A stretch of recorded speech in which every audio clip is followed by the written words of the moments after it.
salon du livre se termine et je fais le point avec Monsieur le maire. Monsieur le maire, bonsoir. Bonsoir. Donc vous êtes maintenant le maire d'une commune modeste qui a son salon du livre en milieu rural, on peut dire. Oui, absolument. Une petite commune de 1350 habitants avec de petits moyens, mais grâce à nos auteurs locaux, à notre association Bibliothèque et Culture pour tous et à tous ceux qui ont permis ce moment, nous avons organisé notre premier salon du livre en ce 8 octobre 2017. Voilà, on parle souvent de faire venir la culture en milieu rural. Vous montrez que c'est possible, parce que finalement, ça n'a pas été le grand succès de Brive, on n'a pas eu des milliers de visiteurs, mais à l'échelle d'une commune moyenne, c'est important. Absolument, même une petite commune. Alors certes, on est dans un milieu rural proche des grands axes de communication, ce qui facilite effectivement la venue des auteurs et du public, mais ce qui est aussi un handicap car la population a beaucoup d'autres possibilités de loisirs, surtout un dimanche ensoleillé comme aujourd'hui. On est très satisfait parce que la fréquentation a été très bonne, les auteurs ont joué le jeu et effectivement on se rend compte que même une petite commune avec de petits moyens peut réaliser un bel événement, une belle manifestation dans l'intérêt des uns et des autres, des auteurs qui se font connaître et du public qui découvre de nouveaux horizons. Et quand on vous a parlé de ce projet, vous y avez cru tout de suite? Alors je dirais que j'ai été, comme tout maire bon gestionnaire, inquiet sur le coup. Sur le principe, emballé parce que moi-même, en tant que maire, mais aussi à titre privé, je suis professeur dans un lycée d'Agen, donc effectivement d'histoire-géographie en l'occurrence. Tout ce qui a trait à la culture, ça me touche. J'ai beaucoup d'amis qui sont auteurs, amateurs ou chercheurs, et c'est une idée qui m'a séduit. Mais se poser la question du budget, or la formule qui a été trouvée aujourd'hui et qui a été proposée est une formule qui concilie un budget maîtrisé avec beaucoup de bénévolat à la clé.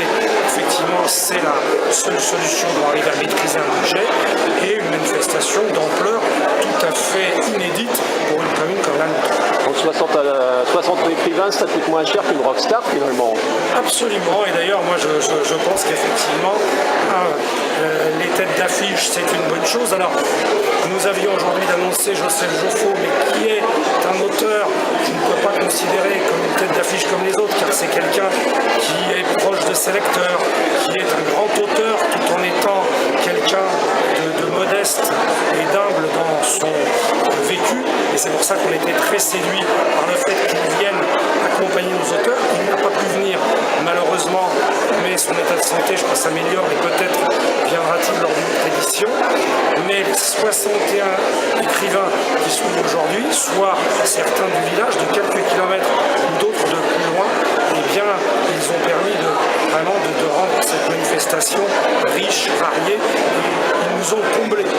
Donc tout est en place, vous venez d'en parler pour la prochaine édition. J'espère, moi j'espère. Alors il y aura bien sûr, selon le terme anglo-saxon connu, un débriefing, c'est-à-dire en fait on fera un bilan, j'aime bien le mot, un bilan de cette journée, autant du point de vue culturel, du point de vue littéraire, que du point de vue matériel.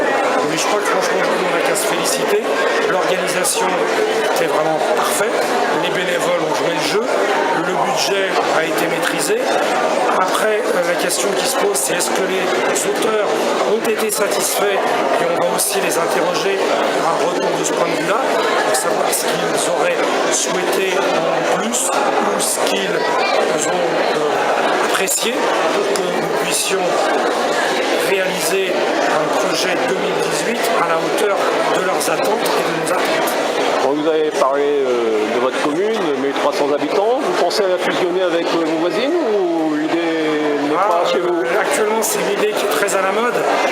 Les habitants sont très attachés à leur terroir. Le principe de la fusion des communes et communes nouvelles, dans le secteur, il y a quelques idées.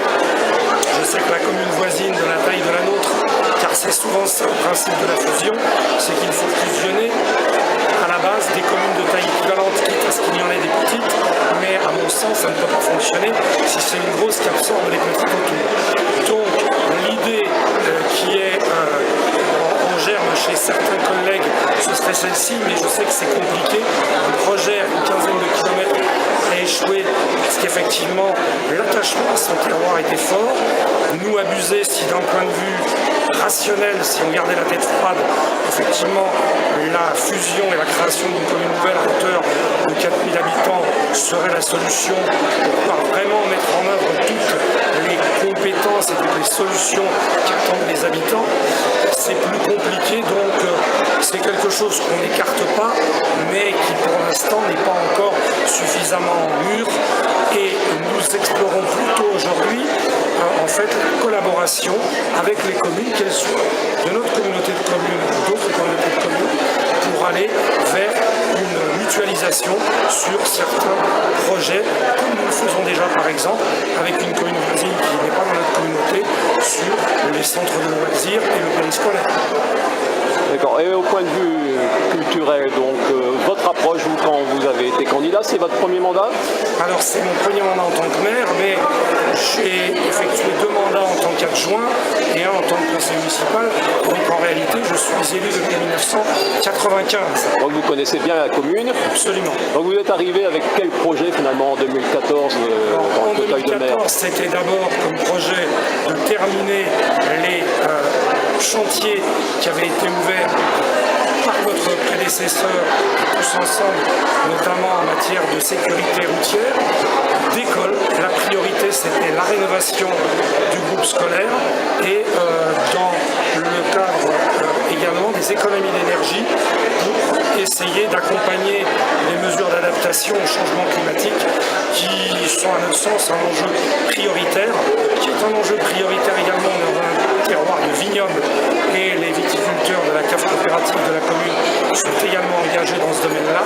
Donc en même temps réaliser les projets, aller dans le sens de l'accompagnement du changement climatique, mais aussi un enjeu fort qui est sur tous nos territoires ruraux, c'est celui de la désertification médicale, où avec la commune voisine, il y a une maison de santé en projet avec les médecins de la commune voisine et d'autres médecins pour réaliser sur la commune une antenne de la maison médicale, car c'est un enjeu vraiment très fort pour les années à venir dans nos territoires ruraux, cette question de la santé et de la couverture médicale. Pour les années à venir, on peut vous imaginer aussi auteur? Ah, pourquoi pas, si j'en avais le temps, mais auteur de fiction, non, puisque je vous ai dit tout à l'heure que j'étais professeur d'histoire, j'ai écrit déjà des articles, réécrire d'autres articles, j'ai écrit en co-auteur il y a maintenant, et oui, en 2000, il y a 17 ans, un recueil de documents sur l'histoire du Lot-et-Garonne, et il y a maintenant déjà 6 ans, un ouvrage avec également en co-édition avec un chercheur local sur l'histoire du grand moulin de Buzet au XXe siècle, devenu usine de crayons. Et le crayon et le livre sont très liés. Vous voyez qu'on n'est pas très loin d'une nouvelle histoire et peut-être d'une fiction autour du crayon, du papier et du livre. Donc finalement notre monde vous est pas si étranger que ça, je crois. Pas du tout, et il me plaît beaucoup. Donc merci Monsieur le maire de votre soutien à la culture, à la littérature, de permettre que des endroits comme celui-ci existent. Et voilà, je termine en gros plan sur cette journée qui s'achève. Voilà, nous allons bientôt remballer. Merci Monsieur le maire.